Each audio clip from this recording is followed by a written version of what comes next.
আপনাৰ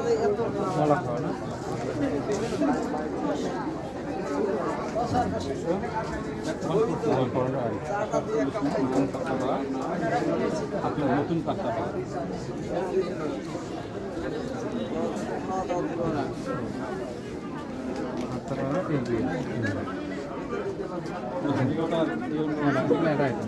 নতুন অসমৰ আধাৰত নতুন অসমৰ উদ্দেশ্য হ'ল প্ৰথম শ্ৰেণীৰ দ্বিতীয় শ্ৰেণীৰ ল'ৰা ছোৱালীখিনিক ভৱিষ্যতৰ জ্ঞানটো বাস্তৱতাৰ মিলাই দিব লাগে।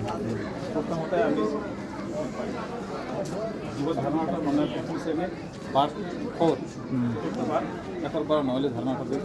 এই ধাৰণাটো দিয়াৰ আগত আমি মানে 1, 2, 3 যে আগৰ পাৰ্ট আছে তাক যিটো প্ৰাত বিশেষতা জ্ঞানটো আমি অলপ চাই লওঁ মানে আপুনি পাৰেনে নামাৰে যেনেকৈ ফটো দিয়া আছে ঘনি ঘনি এনেকৈ ভাষাখিনি ক'ব পাৰিব। সেইটো দিয়াৰ পিছত আমি ইয়াতে যুৱ ধাৰণাটো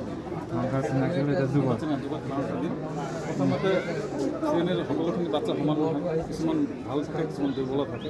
তো যিখিনি মানে ইয়াত 1 আছে আৰু ইয়াত 2 আছে, যিখিনি মানে অলপ ভাল তেওঁলোকে লিখিব পাৰে তেওঁলোকক মানে মাতি যে ইয়াত কিমান হ'ল তেওঁলোকে আহি ক'ব 3 হয় 3 লিখাৰ পিছত ইয়াত তেনেকৈ 3 লিখিব।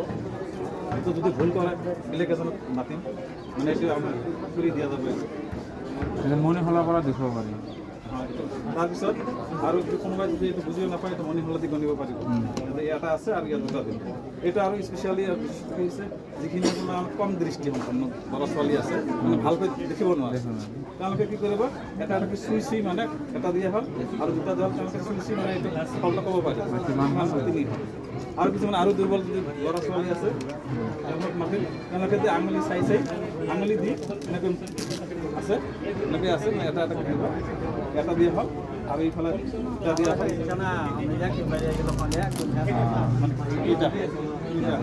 আৰু যে 3টা হ'ল আৰু কিছুমান ল'ৰা ছোৱালী আছে যে 3টা আছে 3টা এটা সংখ্যাকাৰ দিয়া আছে 3টা ওলাব এতিয়া ওলাব সংখ্যাকাৰখিনি ওলালে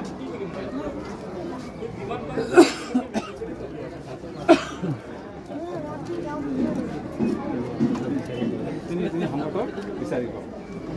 আৰু এইখিনি যেতিয়া মানে যোনখিনি ধাৰণাটো আহিল তেতিয়া মানে সকলোকে এতিয়া প্ৰেক্টিচ কৰিব কিমানখিনি পাল। এতিয়া ধৰক ইয়াত 2 আছে যোগ 3 সমান কিমান হয় 5। কোনোবাই যদি ভুল কৰিব পাৰে আৰু এজন পাৰে আৰু এজনক আনি এনেকৈ মানে এইটো প্ৰেক্টিচ কৰিলে তেওঁলোকে ল'ৰা ছোৱালী ধাৰণাটো পাব। এতিয়া আৰু আছে দ্বিতীয় শ্ৰেণীৰ পুৰণা ধাৰণাটো আছে। দ্বিতীয় শ্ৰেণীৰ পুৰণা ধাৰণাটো হ'ল এইটো মানে পাৰ্ট নং 9। ইতিমধ্যে তেওঁলোকে ল'ৰা ছোৱালীখিনি যোগৰ আৰু বিয়োগৰ ধাৰণাটো পাই আহিছে প্ৰথম শ্ৰেণীত। এতিয়া যোগৰ ধাৰণাটো ইয়াতে 2 আৰু 3 ঘৰ সৰু বাচ্চা 2 আৰু 3 ঘৰ মুখস্থ কৰিছে। তাৰপিছত 2 পূৰণ 2 কিমান হয় 4 আৰু এইটো আমি পদ্ধতি পদ্ধতিৰ সহায়তো দেখিব পাৰোঁ। পদ্ধতি পদ্ধতিৰ সহায়তো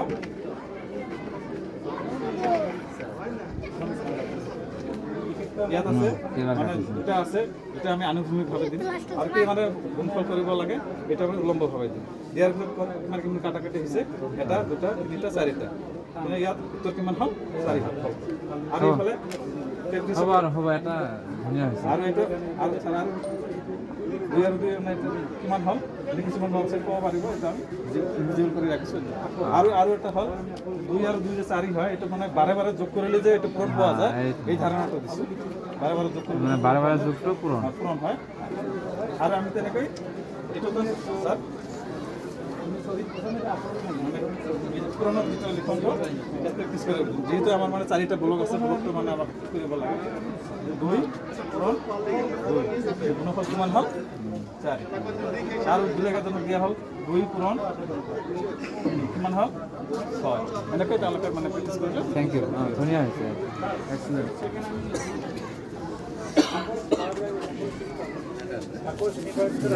আচ্ছা 5-4 মিনিট দেখেন ভিডিওটা সেট অটোমেটিক হয়েছে।